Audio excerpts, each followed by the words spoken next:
యాకోబు బయలుదేరి తూర్పు జనుల దేశమునకు వెళ్ళెను. అతడు చూచినప్పుడు పొలములో ఒక బావి కనపడెను. అక్కడ దాని యొద్ద గొర్రెల మందలు 3 పండుకొని ఉండెను.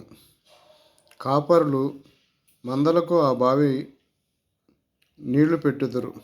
ఒక పెద్ద రాయి ఆ బావి మీద మూతవేసి ఉండెను. అక్కడికి మందలనియు కూడి వచ్చుచున్నప్పుడు బావి మీద ఆ రాతిని పొర్లించి గొర్రెలకు నీళ్లు పెట్టి తిరిగి బావి మీద రాతిని దాని చోట నుంచుదురు. అయితే యాకోబు వారిని చూచి, అన్నలారా, మీరెక్కడి వారని అడగగా వారు, మేము హరాను వారము అనిరి. అందుకు నాహోరు కుమారుడగు లాబానును మీరు ఎరుగుదురా అని వారిని అడగగా వారు ఎరుగుదమనిరి. మరి అతడు క్షేమముగా ఉన్నాడా అని అడగగా వారు, క్షేమముగానే ఉన్నాడు. ఇదిగో అతని కుమార్తె అయిన రాహేలు గొర్రెల వెంట వచ్చుచున్నదని చెప్పిరి. అతడు, ఇదిగో ఇంకా చాలా ప్రొద్దు ఉన్నది గనుక పశువులను పోగు చేయి వేళ కాలేదు. గొర్రెలకు నీళ్లు పెట్టిపోయి వాటిని మేపుడని చెప్పగా వారు, మందలనియు పోగు కాక మునుపు అది మా వలన కాదు, తర్వాత బావి మీద నుండి రాయి పొర్లించెదరు, అప్పుడే మేము గొర్రెలకు నీళ్లు పెట్టుదము అనిరి. అతడు వారితో ఇంకా మాట్లాడుచుండగా రాహేలు తన తండ్రి గొర్రెల మందను తోలుకుని వచ్చెను. ఆమె వాటిని మేపునది.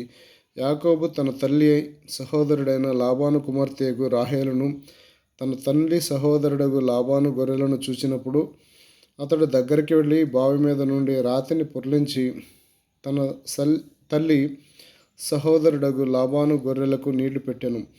యాకోబు రాహేలును ముద్దు పెట్టుకుని ఎలుగెత్తి ఏడ్చెను. మరియు యాకోబు తాను ఆమె తండ్రి బంధువుడనియు రెబ్కా కుమారుడనియు రాహేలుతో చెప్పినప్పుడు ఆమె పరిగెత్తిపోయి తన తండ్రితో చెప్పెను. లాబాను తన సహోదరి కుమారుడైన యాకోబు సమాచారం వినున్నప్పుడు అతన్ని ఎదుర్కొనుటకు పరిగెత్తుకుని వచ్చి అతన్ని కౌగలించి ముద్దు పెట్టుకొని తన ఇంటికి తోడుకొని పోయెను. అతడు ఈ సంగతులన్నీ లాబానుతో చెప్పెను. అప్పుడు లాబాను, నిజముగా నీవు నా ఎముకయు నా మాంసమునై ఉన్నావు అనెను. అతడు నెలదినములో అతని యొద్ద నివసించిన తరువాత లాబాను, నీవు నా బంధువైనందున ఊరకే నాకు కొలువు చేసేదవా? నీకేమి జీతము కావాలనో చెప్పుమని యాకోబును అడిగెను. లాబానుకి 2 కుమార్తెలుండిరి. వారిలో పెద్దదాని పేరు లేయా, చిన్నదాని పేరు రాహేలు. లేయా జబ్బు కండ్ల గలది, రాహేలు రూపవతి అయి సుందరియునై ఉండెను. యాకోబు రాహేలును ప్రేమించి, నీ చిన్న కుమార్తె అయిన రాహేలు కోసము నీకు 7 సంవత్సరములు కొలువు చేసేదను.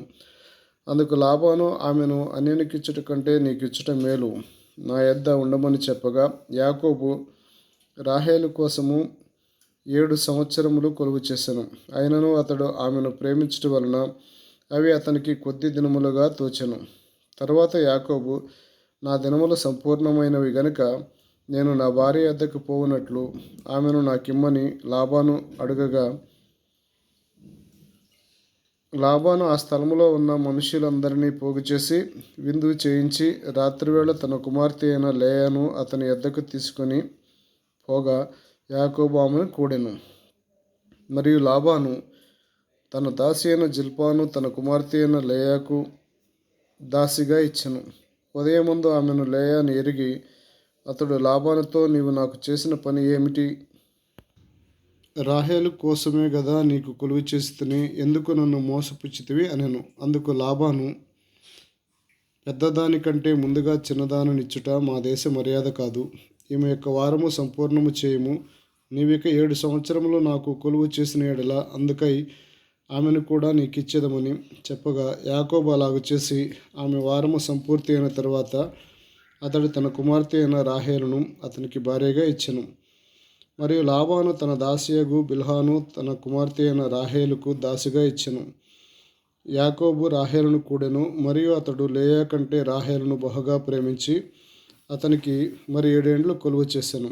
లేయా ద్వేషించబడుట యెహోవా చూచి ఆమె గర్భము తెరిచెను.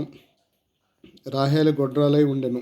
లేయా గర్భవతి అయి కుమారుని కని, యెహోవా నా శ్రమను చూచి ఉన్నాడు గనుక నా పెనిమిటి నన్ను ప్రేమించును గదా అనుకొని అతనికి రూబేను అని పేరు పెట్టెను. ఆమె మరలా గర్భవతి అయి కుమారుని కని నేను ద్వేషించబడుతున్న సంగతి యెహోవా విన్నాడు గనుక ఇతరుని కూడా నాకు దయచేసిననుకొని అతనికి షిమ్యోను అను పేరు పెట్టెను. ఆమె మరలా గర్భవతి అయి కుమారుని కని తుదకు ఈసారి నా పెనిమిటి నాతో హత్తుకొని ఉండును, అతనికి 3 కుమారులను కంటిని అనుకొనెను. అందుచేత అతనికి లేవి అను పేరు పెట్టెను. ఆమె మరలా గర్భవతి అయి కుమారుని కని ఈసారి యెహోవాను స్తుతించదననుకొని యూదా అను పేరు పెట్టెను. అప్పుడు ఆమెకు కానుపు ఉడిగెను.